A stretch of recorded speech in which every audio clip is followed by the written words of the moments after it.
Good evening, all. Good evening. We have with us tonight Jeff Bohr, the Naples Mac genius, and he's going to review, I thought, 33 expert tips and tricks. He's got 23 down here. He said he ran out of ink or something. So we may have time for 33, so we'll see. Yeah. But I'm sure they're the most important of the 33. Just for your knowledge, Jeff has his own business here in Naples, and if you need help with your computer or if you have a problem, he's a good guy to call.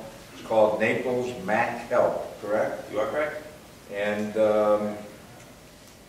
this said you were a 24-year Macintosh user. I think this was a few years ago. 26 now, yeah. 26?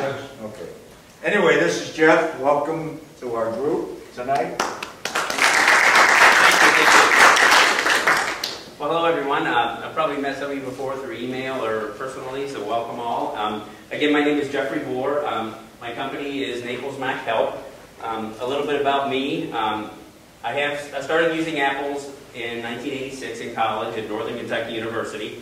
And back then, you know, there were no Apple stores, so you had to get on the phone to somebody in California, order a computer, it would get there a week later, and then, you know, if it broke down, you'd have to send it back. And that's when I started kind of learning about how to fix these.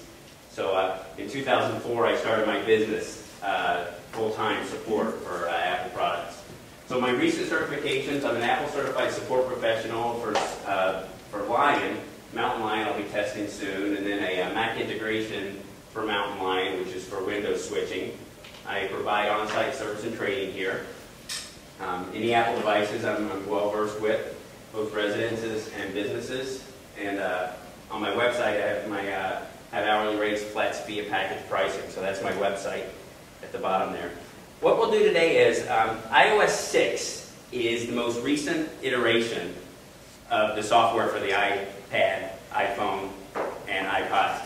And so if you've seen, if you've had an iPod or an iPhone or an iPad for a few years, you've probably seen the updates come through. With iOS 4 was the last update that you had to connect to go to 5 with the cable.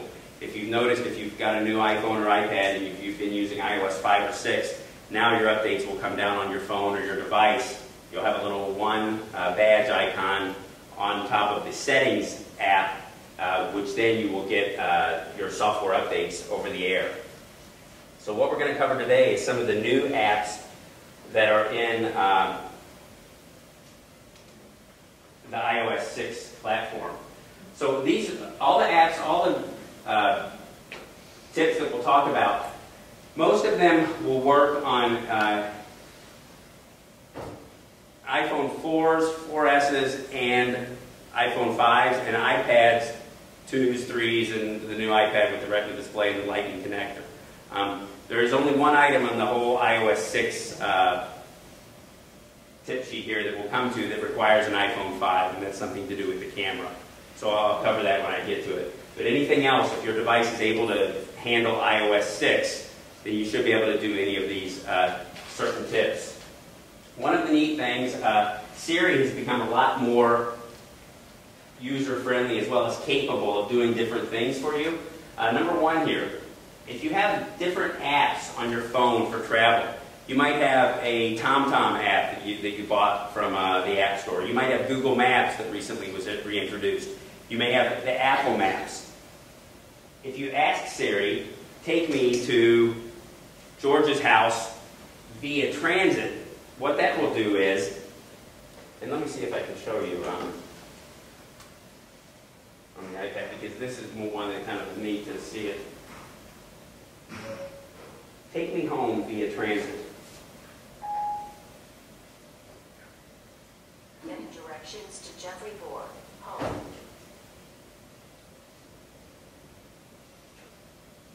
So see, what will happen is, if you say the words via transit after you ask for directions, it will actually load different apps that you may have on your device. So instead of bringing up the map in the next window, you'll have options of all the other navigation style apps that are available whether they're installed on your system or not. So those will appear whether you have an iPhone or an iPad, and if you're asking for directions, you'll get that menu where you'll have apps here, you know, the ones that say open or root are apps that you actually have installed on your device, and you tap that and you can open your map in Google Apps if you prefer, or you can open it in the TomTom, or you could open it in Rotify or Navigon. It'll give you the chance to buy any of the other apps that can get you to that destination. Because as you know, Apple Maps had a couple of rough patches when they released that at first. I think it's gotten quite a bit better. But by using those two words, via transit, at the end of a spoken request for directions from Siri, you will get the opportunity to pick the app of choice for navigation. Wow. So that's something new, and it's pretty nifty. And you know, Apple even will put Google Maps in that list. You know, with the friction that seems evident between those companies, it's pretty on the up and up, I think. Another neat trick, number 2, buy movie tickets. So Siri's not going to give you the money, but if you say, what's playing at the Hollywood 20, Siri will offer showtimes, and if you have the Fandango app on your phone, you can click on a showtime at 7 p.m., Fandango will open up, you can click buy your ticket if you're logged into your Fandango account, and boom, you've got a barcode that can be scanned on your screen with your iPhone. Now, the one thing I learned about Siri with the movie tickets is the theater has to be a participant in Fandango's system. So like Silver Spot Cinemas, for example, at the Mercado, Fandango doesn't handle their tickets. They handle their own tickets through their own website. So Siri can't get you tickets to something at Silver Spot. But if it's Regal Cinemas or AMC, which I think there's one in Fort Myers, Fandango is affiliated with those theaters. So with those tickets, this system will work. So when you see the showtimes, when Siri tells you that Die Hard, the new movie, is playing, you know, at the Hollywood 20, you click on the showtime, it will automatically open Fandango, and then you can buy your tickets with that app. Movie reviews and trivia are new. So you can ask your phone or your iPad, is a good day to Die Hard any good? Well, then Siri will tell you what the Rotten Tomatoes rating is of that movie. Is everyone familiar with Rotten Tomatoes? Yes. So it's a social aggregate review site. So the more people that like a movie, it gets a higher red right tomato, and if it's a lemon, it'll get a puny green tomato with a low percentage. So Rotten Tomatoes is a social kind of movie ranking site. You can also ask Siri now about movie trivia. Like, show me movies starring both Susan Sarandon and Tim Curry, which would be, I think, the Rocky Horror Picture Show. So, but if you had 2 artists that you like, or 2 actors or actresses, Siri can guide you to those movies, which may be available on Netflix or Oh, so it doesn't have to be just current movies? No, it can be just trivia. You know, what movie were W.C. Fields and Shirley Temple in, you know, and it will give you a list. So that's pretty nifty. And then it will guide you to where those movies might be available, whether they're on Netflix or they're in the theater, I think. Poor Dave. Now, number 4, this is pretty neat, and I think this might have been available before iOS 6, but I just discovered it. Sometimes when you talk to Siri and you ask a question, and you see that little box where your Siri tells you what you just said, and it's not what you meant to say, if you tap on that box, that bubble where your text is showing, the keyboard will come up, and you can actually edit the question before Siri answers it. Okay. So instead of having to start over and ask Siri again and enunciate better or whatever, just tap on the bubble that is your question. You'll get the keyboard that pops up, and you can modify and edit that just like you would a text message. And then Siri will answer it based on the edited question. Another new thing with iOS 6, number 5, post to Facebook or Twitter. So if you tell Siri to post, I'm eating my breakfast to Twitter, she'll tweet that for you. Or I'm in line at the gas station to Facebook, and she'll put that on Facebook. So depending on how active you are in the social media, Siri can save you a lot of time to irritate your friends and loved ones.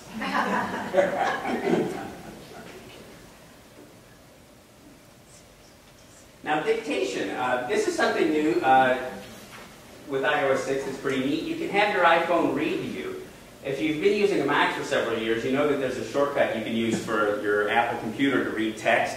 Well, now your iPhone can do it, or your iPad running iOS 6. So if you go to Settings on your phone or device, General, and into Accessibility, there's a Speak Selection button that's on. And then you'll kind of see what's at the bottom of the screen there on the left. When you select a word where you would normally apply formatting or copy or paste, you'll see a Speak button. And that Speak button will actually speak the text that you've highlighted. And when you're in Accessibility, when you go to that Speak Selection, you can actually change the voice and the dialect. If you want to hear an Australian voice, you can modify that there. I did try to change it to French or Spanish, and it won't do that unless you change your whole language on your phone to French or Spanish. And if you do that, you might not be able to get out if you don't know the language. So be very careful about trying to activate a language that you're not familiar with, just to hear it, because it could get tricky to get back out. Now, a funny thing I did try was now, you know how you have your emoji? Your little icons for the smiley face, and they have the little houses, little cars, little couples, everything. Speak selection reads selected Yeah, see, it works. But wait, if you actually type some emoji in there, and you say speak on those, it will say things like smiley face with upturned corner, smiley face with sad eye, happy cat, sad cat, monkey that can hear no evil, monkey that can see no evil. What does it say about the pile of... It says, I tried that. Yes, that's what It says, it's called the smiling pile of poo. Okay, thank you. So the way it works, let's see if I can test it here. Let me go to a, no. Are you going to provide us with this PowerPoint to send out? I'll put the, yeah, I've got a PowerPoint and I've got a PDF Oh, of great. the handout that I was going to do. Yay. That we can check. So, well, like, here's, for example, I don't have the emoji enabled here, but let me, oh, and I didn't enable speech. But anyway, the emoji is pretty funny. If you want to have some fun, listen to what Siri calls all of these little icons. There's a steaming slice of pizza, there's sushi, there's an Arabic man with a tunic, so that's pretty neat to have her speak the emoji. If you don't have your emoji keyboard enabled, the instructions are here. Go to Settings, General, International Keyboards, add a new keyboard, and click the emoji keyboard. Now, privacy. Some of the things regarding privacy in iOS 6 are pretty nifty, especially if you have kids or someone that doesn't know much about an iPad. This first one, enable advanced touch or motion control restrictions with a feature called guided access. What you can do is limit the access that is app-specific via a triple click of the home button. So if you click the, if you go into an app here, let me try a,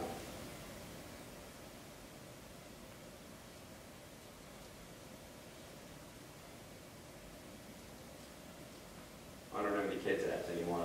I gave my daughter an iPad, so I took all the kids apps off here. So if I go into Google, for example, if you triple click the home button and you go into guided access, you'll then have a way to pick areas of the screen.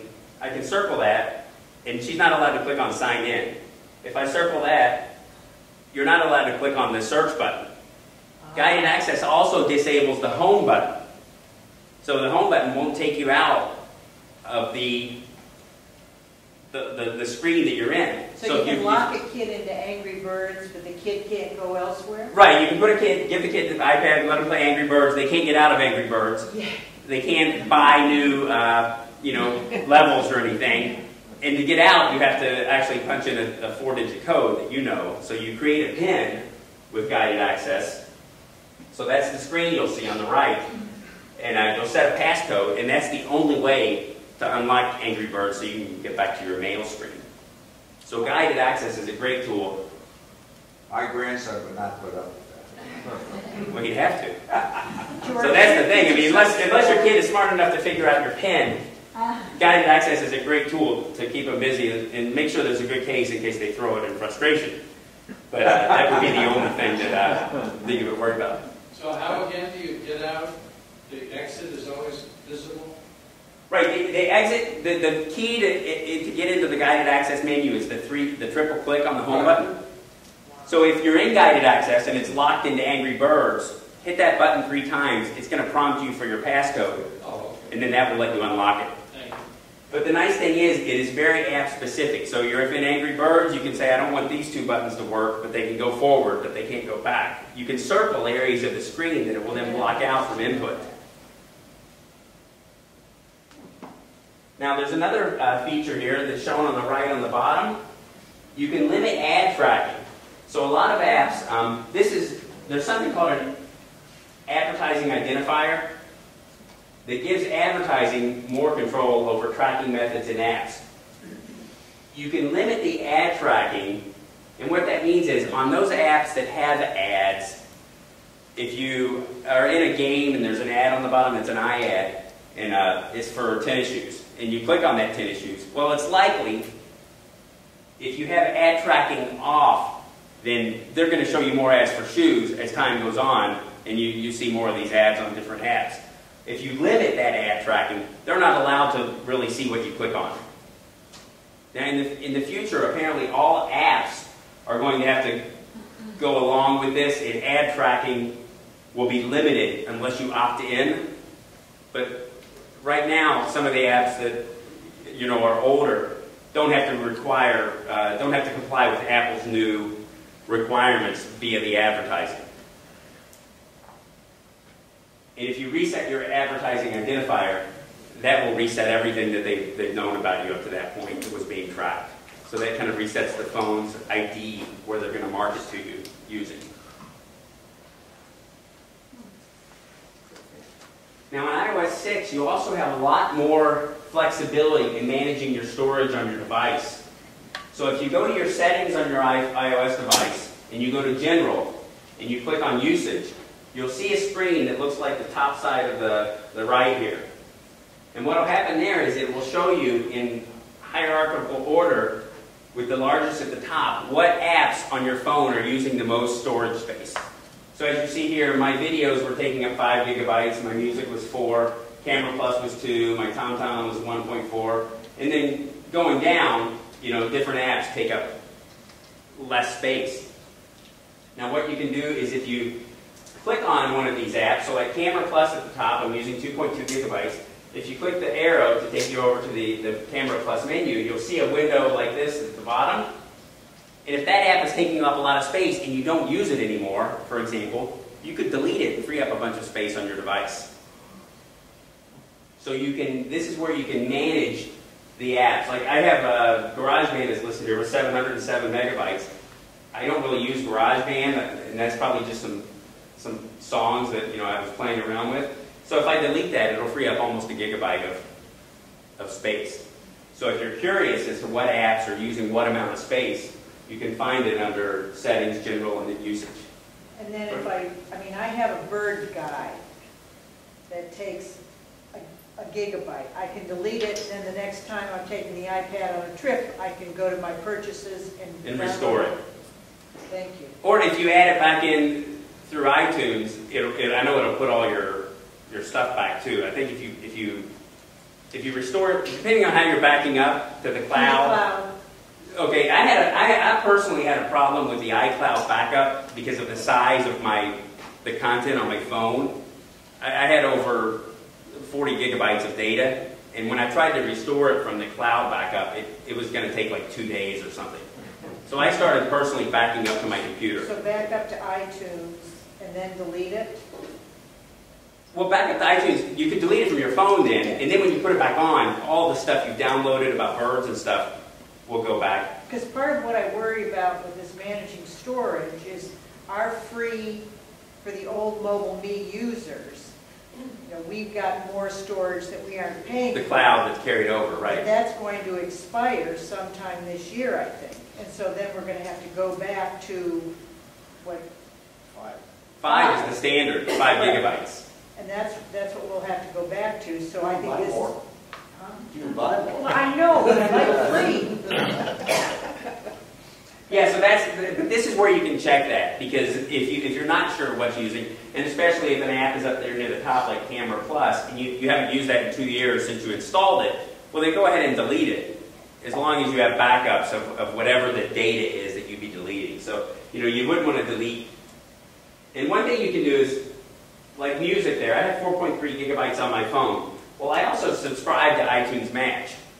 That's Apple's service where you can access all your music via the cloud on your devices without having to actually take up space on your device. So if you have iTunes Match, that 4.3 gigabytes there is really useless because I can access that music whenever I want. And you can download songs individually now from the cloud if you have iTunes Match. So that's another feature of iOS 6 where you can get individual songs. But that 4.3 gigabytes of music that I'm showing on my phone, I could probably safely get rid of that because everything is in iTunes Match on the cloud. How would you get rid of that? You would go to music and you would simply delete the songs. Okay, individually. Individually. Yeah, you have to kind of do it one by one. I'm not sure if you can delete an album. I'll try that and let you know. But that would be the way to do it, is delete it. Or you could connect it. If you wanted to get rid of, like 4.3 gigabytes of music is probably several dozen songs, I would probably, in that case, connect the iPhone to my Mac, hardwired, and just through iTunes, uncheck the sync music box. Jeff, if I add your available with your used, I get 57 gigabytes. Does that mean 7 gigabytes are being used to run the machine? That's like system memory and allocated space. So if you bought a 16 gigabyte iPad, would almost half of it be taken up by... No, typically I think if you have a 16 gig iPad, about only 2 of it is used.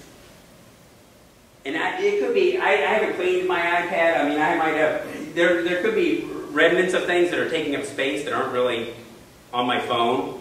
So I don't think that any iPhone actually uses 7 gigabytes of space just for the system software. I have a 32 gigabyte iPad, and the two figures add up to 28, which to me... So that's about 4. 4 is being used system. It So seems like an awful lot to give up. Right, and other files, like, that could be... That's probably unusual, and I'll have to look into what's that discrepancy is. It could be something with Dropbox, I'm not sure, but that's more than it should be. I think between 2 and 5 is probably the average among devices for space that it should probably use when it comes out of the box. But then when you add email accounts and attachments, that all adds up. So now another thing you can do is, at the bottom, number 11 here, free up space in iCloud. So under Settings, General, and Usage, there's a section at the bottom now called iCloud Storage. And you can turn off things that are syncing to the cloud there. So for example, if you're using PhotoStream, then you could actually uncheck photos under the iCloud storage options, because they're already being uploaded to the PhotoStream. If you have a Mac with iPhoto, those photos in the stream are being imported into iPhoto automatically. So they're safe, and they're only taking up the room on your device, and you can turn that off. So anything that you don't need synced to iCloud, you can manage through that screen. Jack, Yes? on storage. We were told on our Mac computers, a good rule of thumb is don't fill your hard drive to more than 80 or 90% of its capacity, because Correct. otherwise things slow down. On an iDevice, is there a rule of thumb as to how close we should go to be filling up our 16 gigabyte iPad or our phone? Or? I mean, the rule of thumb I always follow, and I haven't run into it, I've been buying bigger iDevices, so I don't run into this. Right. That was my rule of thumb. No, my rule of thumb is really about 10% free space. Okay. On any device, I think it can't hurt. Now, the flash storage that's in the iPads and the iPods and the iPhones now, that's still relatively new. I mean, it's fast, it's quiet, it doesn't produce a lot of heat. But, when DVDs came out in the 80s, they were supposed to last forever. And if you've had DVDs since the 80s, they're starting to flake, they're starting to crystallize, they're starting to fall apart. You know, they don't last forever. Now flash storage is the new thing. You know, you've got flash drives, you've got your iPods and stuff, you've got new computers come with flash drives. And now they're great, they're going to last, but we don't know what's going to happen in 5 or 6 years. You know, these things haven't been out for 5 or 6 years yet. So they're the new thing, but I don't know if they're the next best thing.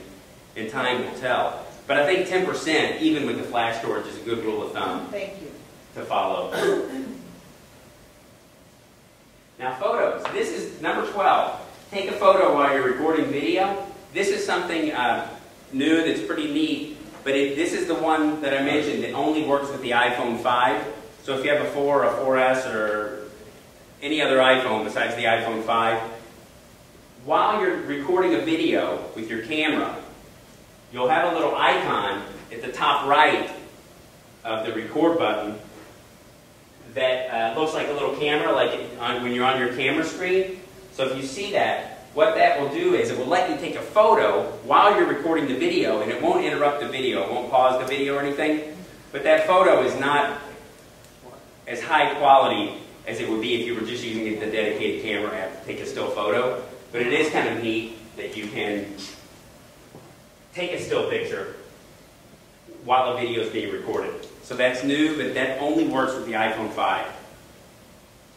Now this is something I didn't know, and it's new to iOS 6, but you can switch panorama directions. So if you've ever taken a panorama photo, and typically you think it makes you want to go from left to right, like that, if you just tap that panorama arrow at the top, it will let you go right to left. So instead of going that way all the time, you can actually reverse it. How about up and down? Let's go up and down. I think if you turn it just that way, it goes up and down, and you can.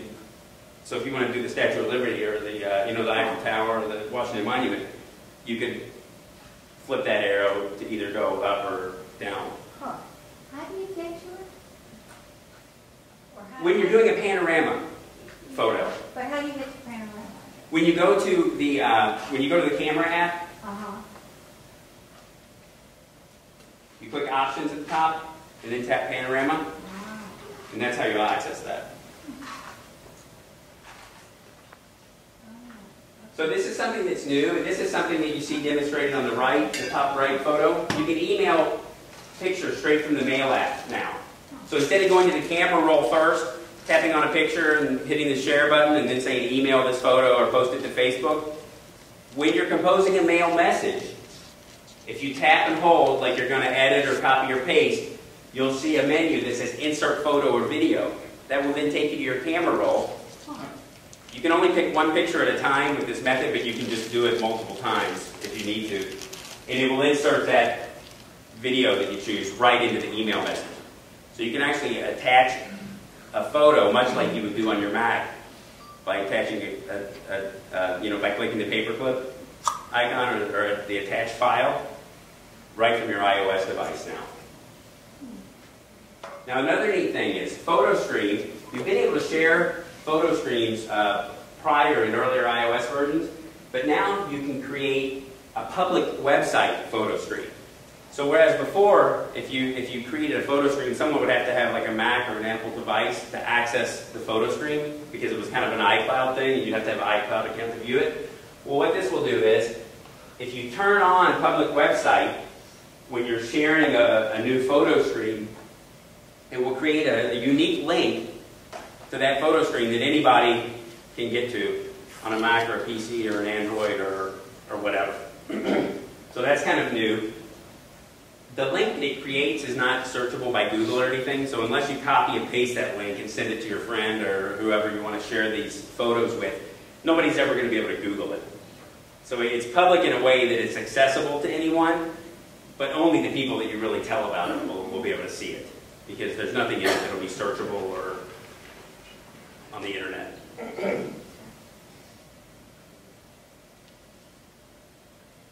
On to mail. One new feature is a shortcut to sending messages. So if you hold the new message app, or the new message button when you're in mail, if you hold it for a few seconds, a list of your drafts will appear. Oh, yay. So that's kind of a shortcut. You don't have to go back to your drafts folder and search through them.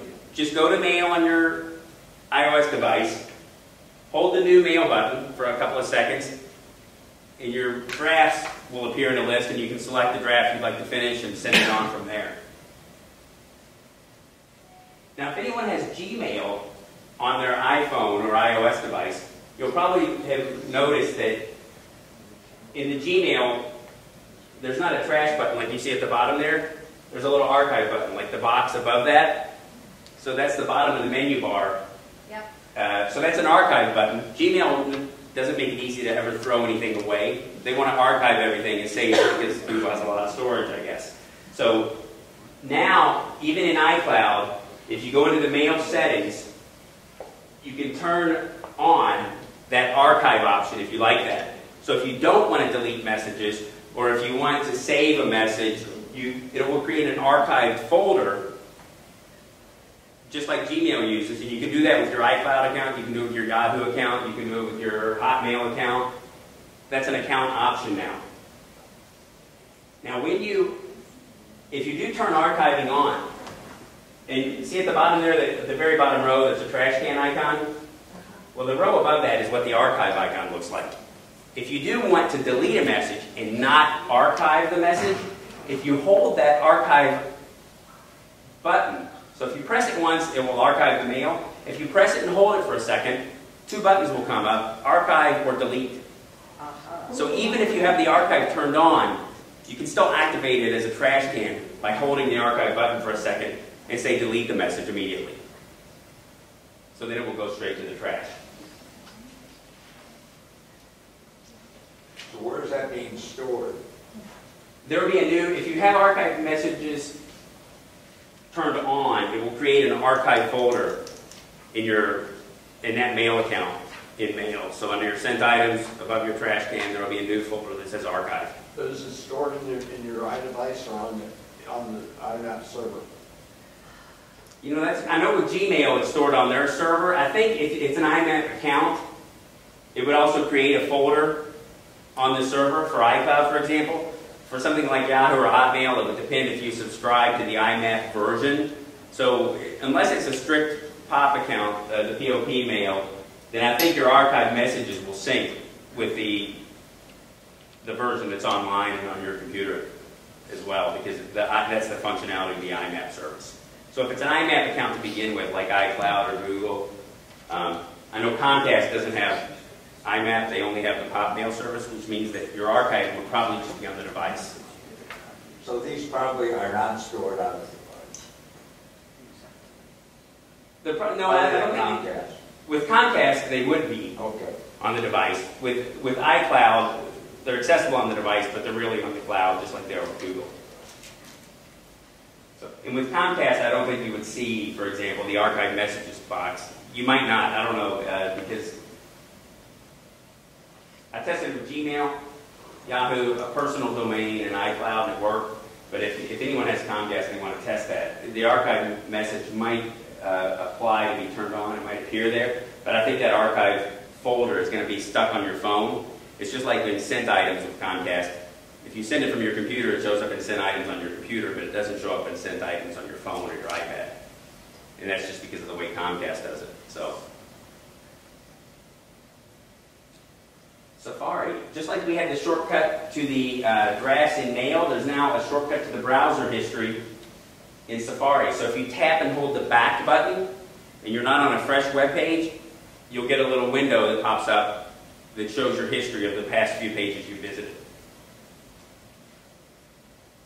Now, open links and background is pretty neat. If you're reading an article and you want to open the link, but you don't want to open a new page, so if you have 4 pages open in Safari, and if you click on a link, typically it will open a 5th page. If you go to Settings on your phone, go to Safari, click Open Links and Background in the Settings on your phone. When you click on a link in Safari, you'll see a list like this on the right that appears, and you'll have the choice to open or open in background. If you open it, it'll open a 5th window and take you to that window. If you open it in the background, it will open a 5th window, but you'll stay in the 4th window, and then you can jump over to it when you're ready. So that's a nice feature. Is it a window or a tab? Well, it's a tab / window. It's a new tab at the new window because On the iPhone, you really don't have tabs like you do on the iPad.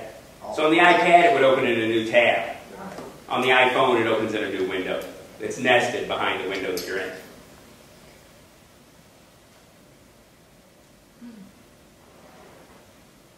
Now, ringtone, this is something you can do, and I think you could have done this in iOS 5 if I'm not mistaken. So if you go to a contact, a person in your address book in contacts, and you hit edit, you'll see a window like this over on the right, and you can select a ringtone and a text tone for specific people. So that's kind of new. So any ringtone or music snippet that's on your phone, you'll be able to select that as a ringtone, you know, one for your son, one for your cousin, one for your sister, and have each a unique ringtone and text tones if you like.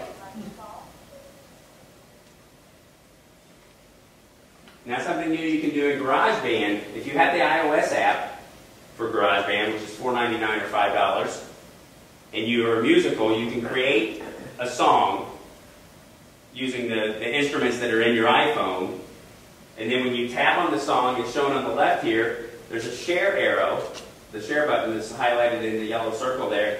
You'll be taken to the next screen to share this in iTunes Mail or as a ringtone. So if you've created a song using GarageBand, you can create a ringtone out of it. Can you import a song into GarageBand and do that? Not on the iOS devices. On your Mac, you can import a song into GarageBand and create a ringtone on a computer, but iOS doesn't let you import music yet. So you have to make it. You have to make it. And like, for example,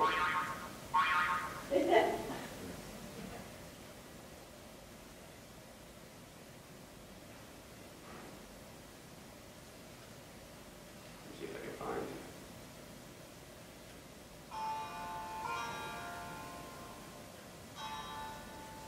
So that was one I played with, testing this. So I just hit the guitar in GarageBand, I tapped it, What is your wife's ringtone? and created a ringtone. My wife's ringtone is Did you ask them? the Law and Order theme.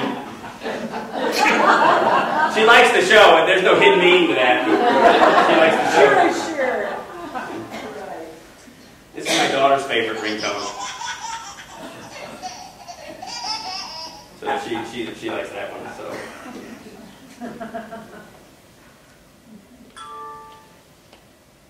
So that's kind of neat, that feature. But you almost have to have some kind of musical talent or want to play around, because if you know music, you can probably do a really good job there, better than, you know, strum like I did. But that's kind of neat. You can create your own ringtones via GarageBand now. Now this is kind of a neat one, and this was in iOS 5 as well, I believe.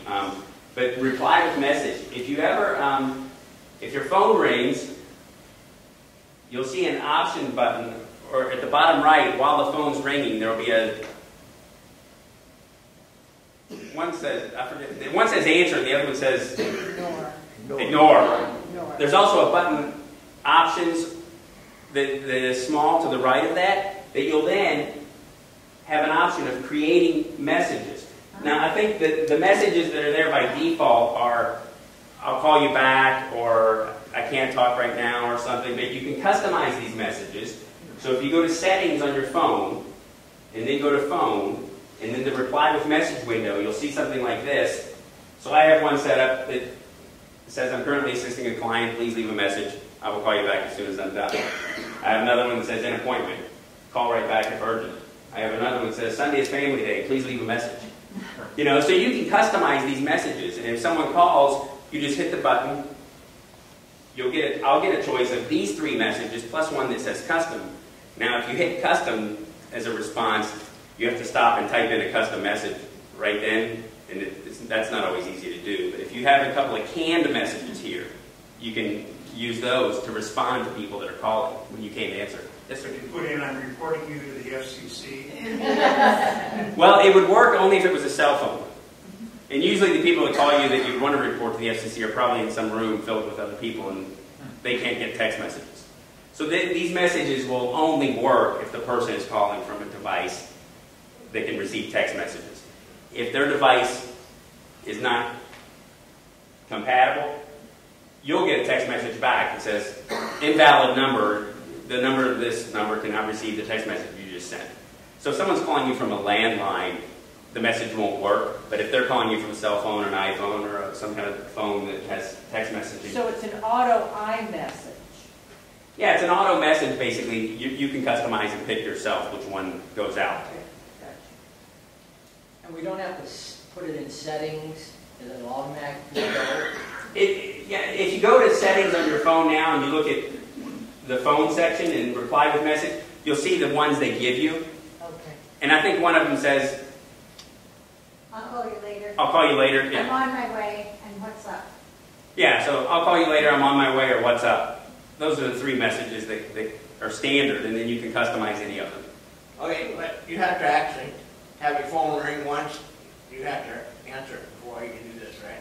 No, instead of answering it, you have the option, the button there, to reply with one of Oh, these yeah, immediately. but it has to go off or something, so you know they had the button, right?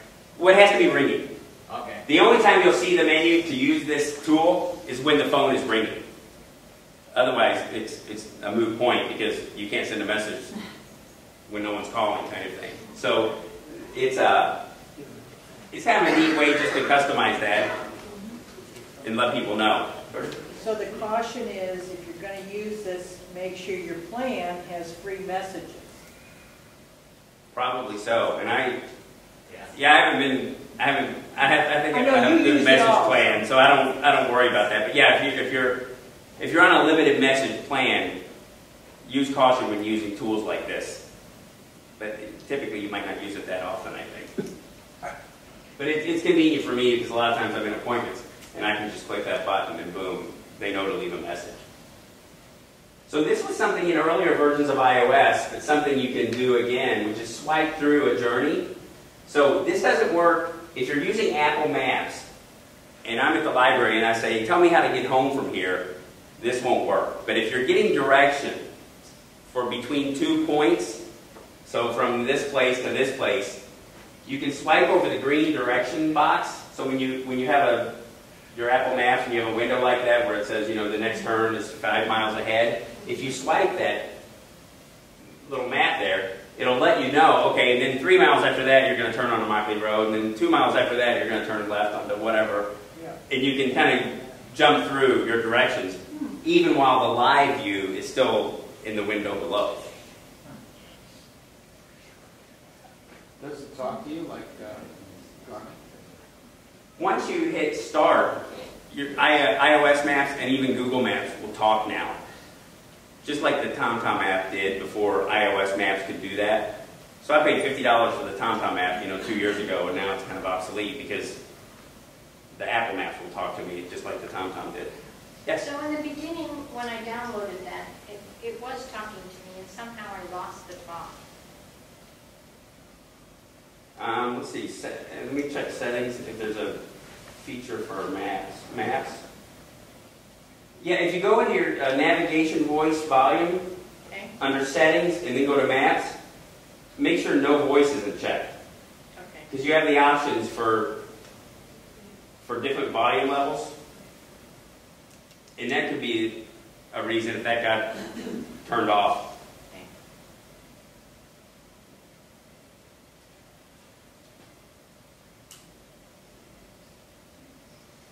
And that is the last slide of my 23 tips. Any other questions or comments on that? Wow. Really good. How do you memorize all these tricks? Well, memorize just the ones you'll use. If you don't use Siri, skip that whole section, And the best way with anything on your computer, as you've learned, or your phone, use it. Practice it. After you do it 2 or 3 times, you're going to remember it no matter what task it is, and that's the way to learn anything. Well, next week. But I forgot my reading glasses the other day. I just needed those. So. 100, wow. So, but yeah, if you don't use Apple Maps, don't worry about that. But what I'll do is this will be posted. There'll be a link in the notes for the group with this slideshow as well as a PDF printout that you can print out and practice this stuff with. Don? What is the command? I don't bring my reading glasses when I walk the dog. If I get a text message, what is the command Siri read back the text message? Well, if it's the last text message, you can just say, Siri, read the last message. Or if you want to compose a text message using Siri, you use the command I tell. do that, but I don't know what I want to say because I don't know what the person... Right, so if you say read last message, Okay. she'll read the last text. If you say read last email, the last email will be read. I'm saying she, but it's a it, you know, but you know what I mean, yeah. And talk about Siri, what does it mean when the little purple thing is going around? She's thinking, or I can talk. How do you know what it's doing? And what do you Typically, it's the purple thing will, as soon as you press the button for Siri, right, and you hear that, that's when you should talk. right. So after that, when the wheel starts spinning around, she's getting the answer for you. So you shouldn't talk then.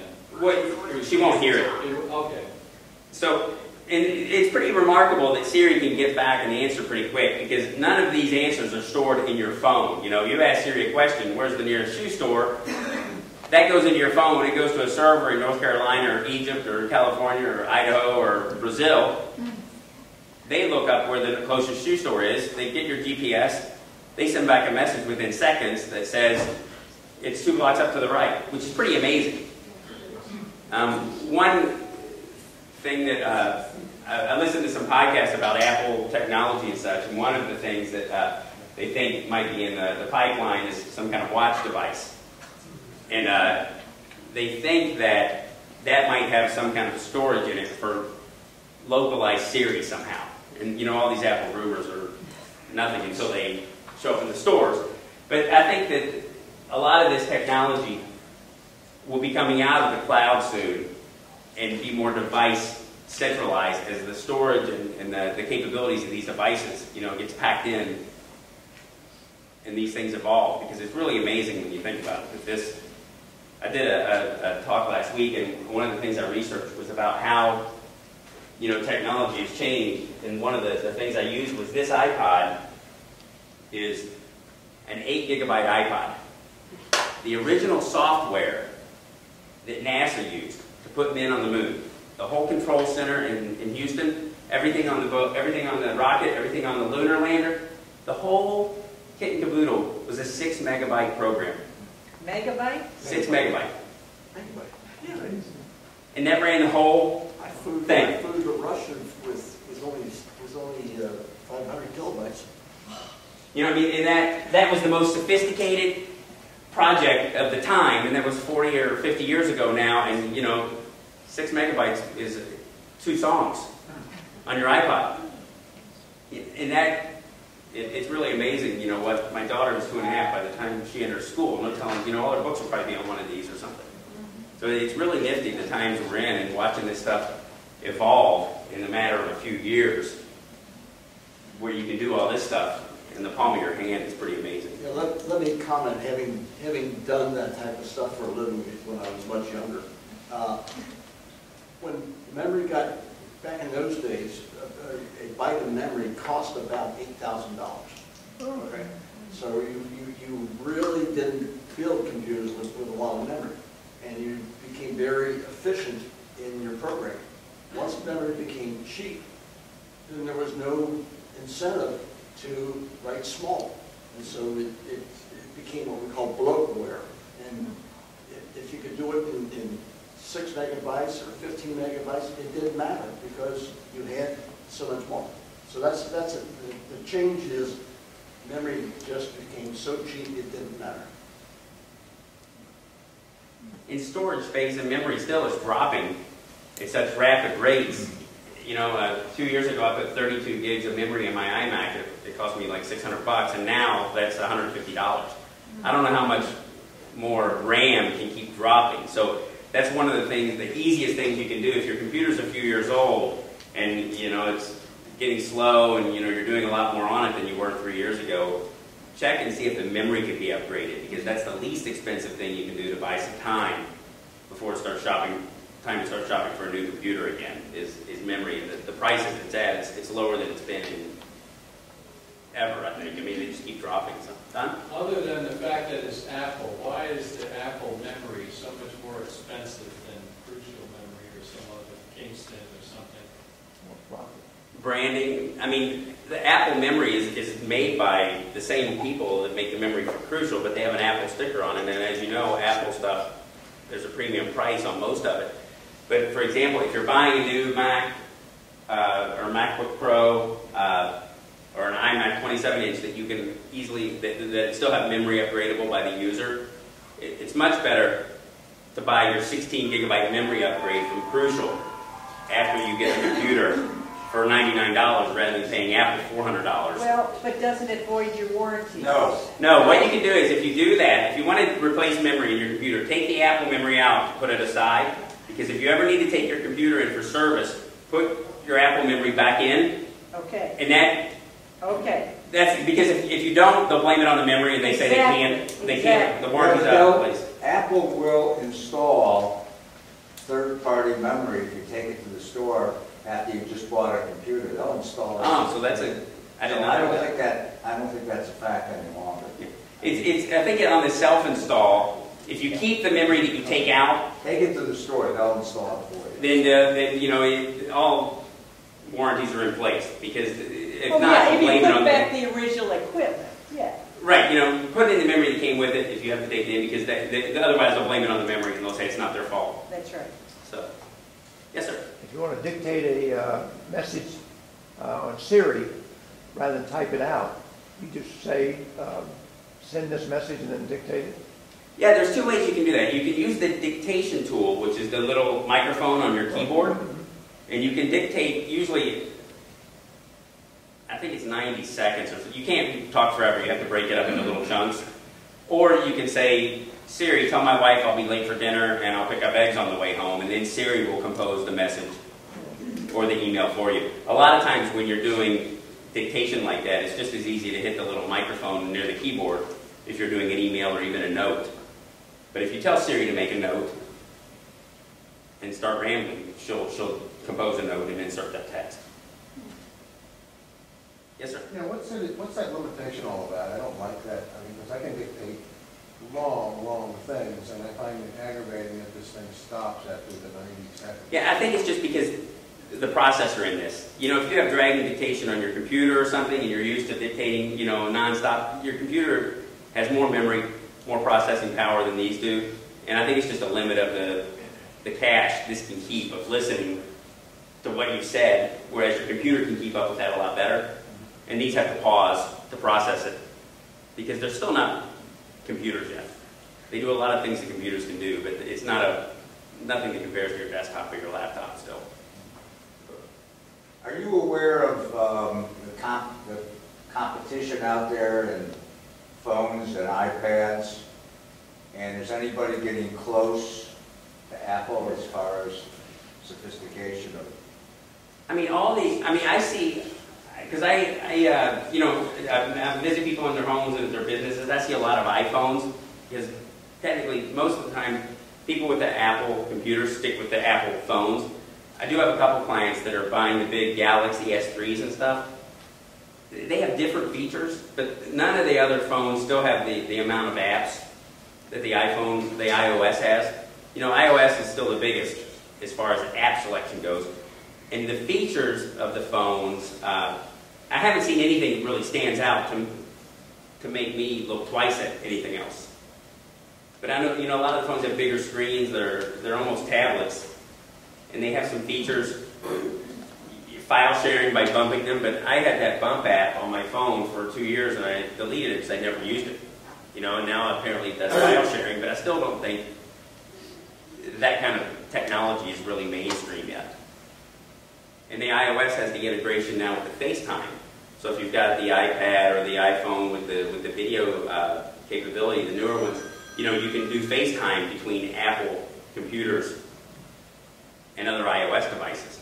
Whereas the other Samsungs and such, I think they can do some kind of video chat with each other, but not to another brand like an HTC or an iPhone unless you're using Skype. So the iPhone does have a lot of nice features, like some of the stuff we reviewed today, that the other Android system just isn't keeping up with, and they have different versions of maybe. What's the best software to use for chatting? Skype, Messages, Hangout, You tried them all? I mean, the only two I've really used are Skype and iChat and FaceTime. So iChat has kind of evolved into messages and FaceTime. The nice thing about that is if they have an Apple device, it works. And that's all you need, you know. Skype is better for cross-platform communications. Skype, however, if you use Skype, you know, you usually, 99% is probably on your computer and maybe not your iPhone, but you have to be at your computer at a certain time. You have to almost arrange Skype, whereas FaceTime, you have the option on a phone call to turn it into a FaceTime call whenever you're talking to someone. So I think FaceTime is a lot more available and kind of ready to go than Skype is, where most people with PCs especially have Skype on their computer, and if they're not there at 6 o'clock and you're trying to reach them, you know, it's a dead end. However, if they've got a phone or an iPad or an iMac with FaceTime installed, likely they have it with them. Do you think time delay between the different applications like Skype and FaceTime is any different? We notice here sometimes when we use one or the other that you get delay. Yeah, and I've noticed it seems to be more of a problem when you're on public Wi-Fi networks than private. Because when I'm at home and I'm talking to my dad in Kentucky and he's at his house and we're both on our own Wi-Fi, I've never had any issues. But when one of the networks is a public Wi-Fi, even if it's at the airport, if it's here at the library and there are other people that are using the system, that could cut into, and you know, the bandwidth could go up and down, just like it does in some neighborhoods. You might notice, you know, at 5 o'clock, if you have Comcast, you know, between 5 and 8 at night, everything gets slow. You know, YouTube is slow, your email is slow. It's because in those neighborhoods, Comcast has a, you know, a pipeline going in, a little hub that services 20 houses. And if 2 people are on, they each get half of the pie. If 20 people are on, everybody's slice of the pie shrinks down to almost nothing, and then everybody slows down at that point. So it's probably a shared bandwidth type issue when you have issues in a place like this, I think, that would interfere, because probably the other end, the person is on a fixed signal, and I think their signal is the one that's more stable. But when you're on a public hotspot and such, there's more interference and more people that are using it. You have an Apple TV yourself? I do. I don't have the newest Apple TV, but I have the one. Are you happy with it? Prior. Yeah, I mean, mostly I use my Apple TV for photo stream and music and Netflix. I mean, I don't subscribe to Hulu. We did rent a movie on it the other night, you know, so we'll rent movies. But I'm very happy with the Apple TV. It integrates well with everything else, and it also will tie into your photos and your music that you have on your iOS devices or Mac. How about videos? It used to work when I had Mobile Me and, you know, DSL, and it would just stream directly from my Mac to the Apple TV at this time. Yesterday I tried, and it seemed to always, I got the progress bar. It wanted to load, because I signed up for iTunes Match, so it looked like it was trying to load from the cloud, when all I wanted to do was play the thing from, you know, I'm in the same room with my computer and the Apple TV. Right, and that's something the Apple TV, the Apple TV is good for, is the streaming from your devices. So if you're watching a video or YouTube or Netflix on your iPhone or iPad, you can hit the device sharing button, the little window with the screen down there with the arrow on it, and you can say, shoot it to my Apple TV and play it through that. Your computer has the same type thing, where if it got, in your instance, Don, I think that if it was trying to sync with your iTunes Match, that was probably interfering the video playback. So is there a way to turn that off? I think in the Apple TV, you can just turn iTunes Match off. Okay, so that's the answer. When you go to settings, if you're having issues with other things, because I think that iTunes Match takes a while. If I remember when I first synced mine, I think it takes a while. I had 14,000 songs, and it took a while to sync all that so that it was available on the screen. It could be that that's what's tying up and interfering with your other So there is a setting. AirPlay. Because it said on the screen, it said, you know, it had my computer name on the top. Because you were logged into your Apple TV, so it probably. But I think you can turn off iTunes Match on the settings on the Apple TV. I'll check. So I would look at that, and then that way you can AirPlay your other stuff. So you're best off turning the Match off on the Apple TV. If you're having other connection issues. Okay. And then turn on the iTunes Match before you go to bed or something. And then by the next morning, it'll probably be done. let it work overnight instead of while you're trying to do other stuff. Oh, I don't care, because all of my stuff is on my computer anyway. It's only if I bought a new thing. That it would add. Yeah. But I think the iTunes Magic, it wants to sync with that whole database so it can display all the songs and album covers, and that's probably what's taking the amount of time, it sounds like. Tim? I just want to say one of the best upgrades of Apple TV recently was being able to pair it with a Bluetooth keyboard. I haven't tried that yet. See, one of the most annoying things about the Apple TV is when you have to search out for something like on Netflix or any other places where you have to enter alphanumeric data, it's a real pain to negotiate with the little remote. Right. After you pair it with the Bluetooth keyboard, it's just like your computer. You can type it in. Now, another thing, if you get the Apple app, the remote app that Apple makes for the iOS devices, for your iPad and your iPhone, and you go to those screens on your Apple TV, you can also have the keyboard on here to input text to, rather than the little silver remote that you have to jump around the alphabet square with.